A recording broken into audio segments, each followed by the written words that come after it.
Hi friend, good evening. This is Ravi and you are watching my A to Z study. So friend, today we are going to discuss some most important MCQ of TLM, that is the Teaching Learning Materials. And in my previous classes, I have briefed you about the TLM.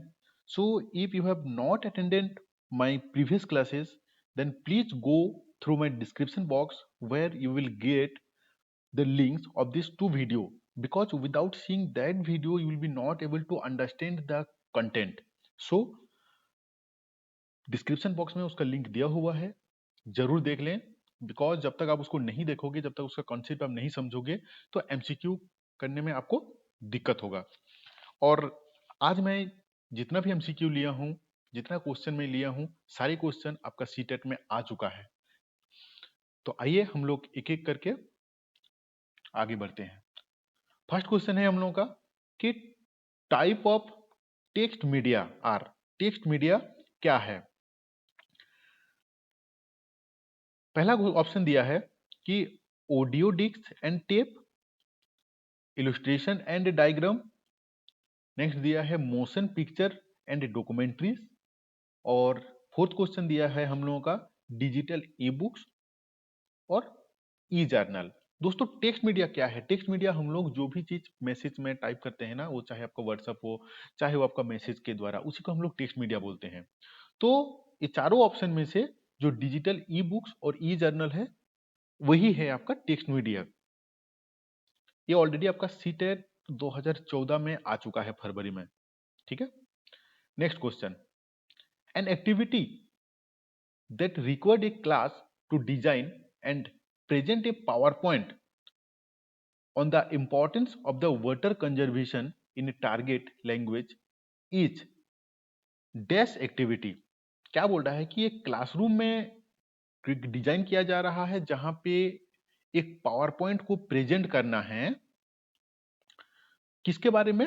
Water conservation के बारे में। एक classroom को design करना है जहां पे एक प्रेजेंटेशन करना है वाटर कंजर्वेशन के लिए। ठीक है। तो ये जो एक्टिविटी है हम लोगों का, ये किस में आता है? ये मल्टी डिसिप्लिनरी में आएगा, ना साइंस प्रोजेक्ट में आएगा, ना ग्रुप में आएगा, ना लैंग्वेज प्रैक्टिस में आएगा। तो दोस्तों ये आएगा आपका मल्टी डिसिप्लिनरी। क्यों आएगा मल्टी डिसिप्लिनरी में? क्योंकि मल्टी डिसिप्लिनरी मतलब होता है कि बहुत काम एक साथ करना। यहाँ पे देखिए क्लास के अंदर में एक तो बच्चा को पावर पॉइंट के बारे में आ रहा है कि पावर पॉइंट क्या चीज है, उसके बारे में उसको नॉलेज हो रहा है। नेक्स्ट है कि एक क्लासरूम को एक उसका एनवायरमेंट देना, मतलब उसको डिजाइन करना, एक दूसरा चीज है।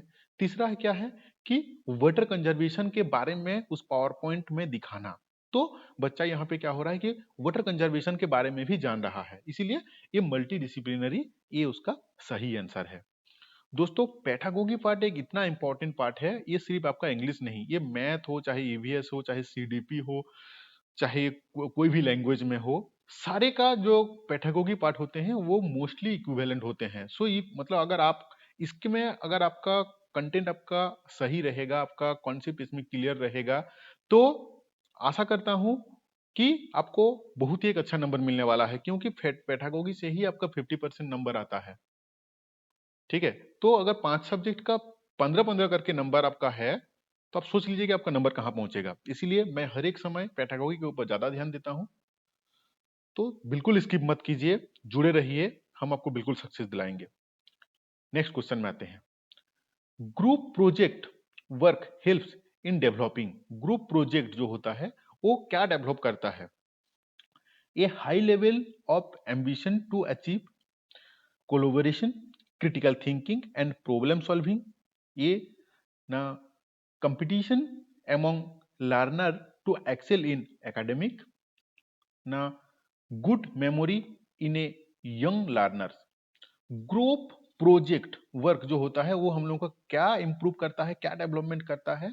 ये कोलोबोरेशन करता है, क्रिटिकल थिंकिंग, हम लोगों का थिंकिंग को बढ़ाता है, और उसमें प्रॉब्लम सॉल्विंग का भी हम लोगों के अंदर में टेंडेंसी बढ़ जाता है। ग्रुप प्रोजेक्ट में जो भी हम लोग काम करते हैं, ये हम लोगों का ये सारी चीज को हम लोगों का डेवलप करता है। तो इसका आंसर क्या होगा? इसका आंसर होगा क्वेश्चन नंबर 2। ये ऑलरेडी आपका सीटेट जनवरी 2012 में भी आ चुका है। Next question, according to the recommendation of the NCF national curriculum form 2005 technology could be integrated, मतलब एनसीएफ 2005 के अनुसार technology could be integrated, technology को हम लोग इंटीग्रेट कर सकते हैं, क्यों? With the large goal of process of education programme, इसके चलते ना, with the revision to meet current development policy of the central government, ये ना as an add on to the main education goal, ना use only judicially subject to the economic and social goal of the community. तो NCF 2005 अगर आपको concept clear नहीं है तो description box में लिंक दिया हुआ है, मैं बहुत ही अच्छी तरीके से आपको समझाया हूं, जरूर देख लें। क्या बोल रहा है कि एनसीएफ 2005 में टेक्नोलॉजी को इंटीग्रेट के बारे में क्या बोला गया है कि with the large goals and process, मतलब जो गोल है वो बहुत बड़ा गोल का, जो अपना एडुकेशन प्रोग्राम को प्रोसेस में ये हेल्प करता है, with the large goal and the process of the education programme, ये है आपका सही आंसर। ये क्वेश्चन हम लोगों का सीटेट फरवरी 2016 में आ चुका है, जो हम लोग अभी करने वाले हैं। Teaching learning materials TML should be used by teacher as it is, teaching learning materials teacher use करता है, क्यों? क्योंकि पहला क्वेश्चन क्या दिया है कि इज नॉट वेरी एक्सपेंसिव, ये ज्यादा खर्चीला नहीं है, motivate learner to further prepare such materials at home, ना सप्लीमेंट्स टीचिंग लर्निंग प्रोसेस, ना prepare students mentally so sit in class. तो दोस्तों basically teaching learning materials classroom में इसीलिए यूज किया जाता है, इसका सही आंसर है आपका सप्लीमेंट टीचिंग लर्निंग प्रोसेस, क्योंकि ये सप्लीमेंट है टीचिंग लर्निंग प्रोसेस के लिए, टीचिंग लर्निंग प्रोसेस के लिए ये सप्लीमेंट है। क्या सप्लीमेंट है? टीएमएल टीचिंग लर्निंग मटेरियल्स जो है वो टीचिंग लर्निंग प्रोसेस के लिए ये सप्लीमेंट है, मतलब बिना टीएमएल का आप टीचिंग लर्निंग प्रोसेस सही से नहीं कर पाओगे, इसीलिए टीएमएल जो है वो टीचिंग लर्निंग प्रोसेस का सप्लीमेंट है। क्लियर? नेक्स्ट क्वेश्चन आते हैं, ये आपका सीटेट 2016 में आया हुआ था, जिसके बारे में हम लोग डिस्कस करने वाले हैं। दोस्तों वीडियो को बिल्कुल स्किप मत कीजिए, अगर आप चैनल में न्यू हैं तो प्लीज इस चैनल को सब्सक्राइब कर लीजिए, क्योंकि मैं इस चैनल में सीटेट और झारखंड टेट का कंप्लीट सिलेबस का एक एक यूनिट का एक एक चीज को मैं आपको समझाता हूँ, इसलिए अगर आप फर्स्ट टाइम विजिटेड हैं तो प्लीज सब्सक्राइब दिस, है ना। A good text book of English should possess, मतलब एक इंग्लिश टेक्स्ट बुक जो है वो किस टाइप का होना चाहिए? Reading materials, picture and illustration, culture content ना, ये सभी। तो एक टेक्स्ट बुक के अंदर में वो रीडिंग जो मटेरियल्स रहेगा वो भी रहना चाहिए सही से, पिक्चर भी रहना चाहिए, उसका कल्चरल का जो कंटेंट है वो भी रहना चाहिए, और ये मतलब ये तीनों चीज रहना चाहिए आपका। ठीक है, तो इसका आंसर क्या होगा? आंसर मतलब फोर्थ, मतलब उसमें चार, तो ये तीनों चीज रहना चाहिए। Which of the following statement is not true?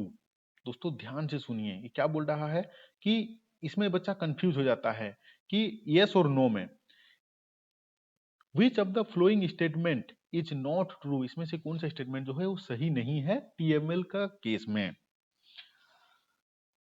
Teaching materials can support students learning and increase student success, ये तो बिल्कुल यस होगा।